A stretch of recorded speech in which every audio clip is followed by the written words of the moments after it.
Thank you, New York.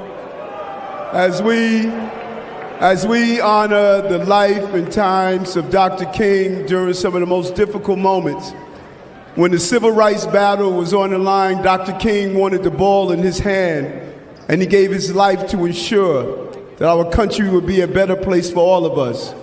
Right now, we want the ball in our hand again as we deal with COVID, as we deal with crime, as we deal with uncertainty. Let's win this for Team New York and Team America. Let's take the ball and have the final goal. Thank you very much. Thank you, Mayor Adams.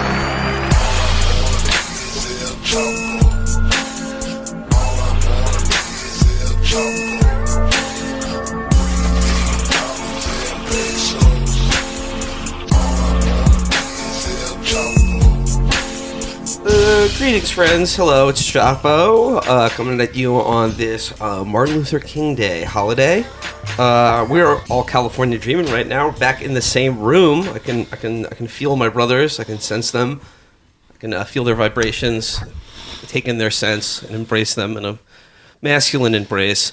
But even though we're in California, I just want a little news from back east. Quote. When the civil rights game was on the line, Dr. King wanted the ball in his hands. Mayor Eric Adams said before tip-off of today's Knicks-Hornets game. God, how are we going to handle this? How are we going to handle a mayor with this much swag? It's been a week, right, that he's been in office? Yeah. And every day, he's just got another banger. It's like Trump level. He is the Democratic Trump, 100%.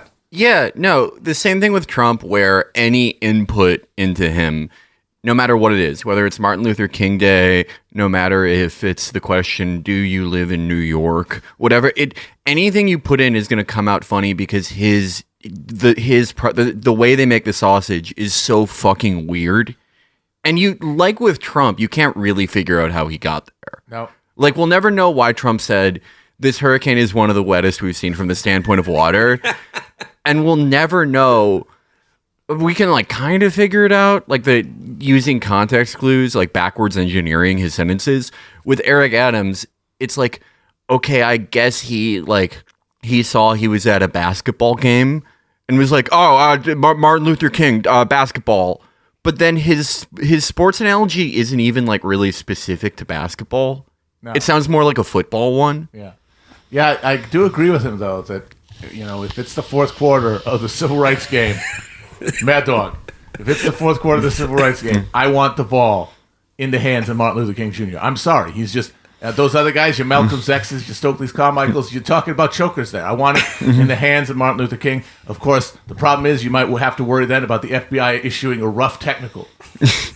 Yeah. Dog, you've got great civil rights leaders, Bayard Rustin, Medgar Evers. Then you got immortal civil rights leaders, Malcolm X, Martin Luther King Jr. I don't know, or I don't know, like people yell at Marcus Garvey for like not knowing how much time was on the clock, like J.R. Smith. I don't know, Marcus Garvey with that hat. We're talking about a showboat, folks. Me first player, not willing to hand the ball around. I'm sorry.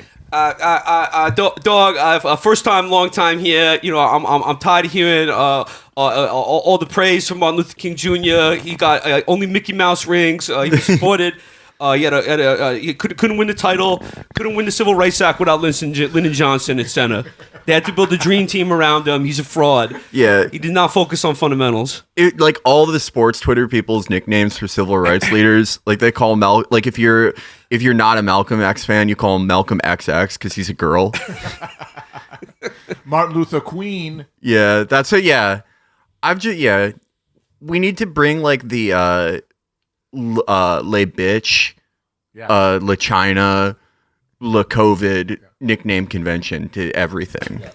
I mean, I think we need to bring the convention of like tri-state area sports callers and just like the need to rank all individuals based on like just metrics and analytics and things like that, and just like have similar conversations about who's a great player versus an overrated player. Yeah. Who's an immortal player versus a just simply someone who's won a championship or two. If you do it with mass shooters, then Stephen Paddock is like your Steph Curry.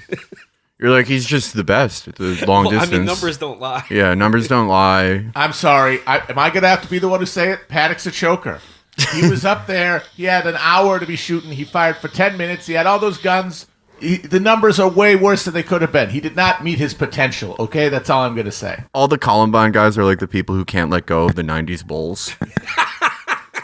It's like, okay, it's like 30 years ago now. Like, you have to root for another team or something. Oh, there have been so many other great teams other than the Trenchcoat Mafia. Yeah. Just calm down. And then you got like the people who like Carl Unruh, the guy who just shot everybody in like 1948 in New Jersey. That's like somebody who really loves Bob Cousy. Yeah. And like the Robert Ory, like the guy who is just on all these teams and just happens to have all these rings, that's the FBI. They didn't do anything. They were just in the room. Yeah. All they did was tell them to do it. J. Edgar Hoover was the Phil Jackson running the triangle offense. Yeah, anyone could have done it with that team. Yeah.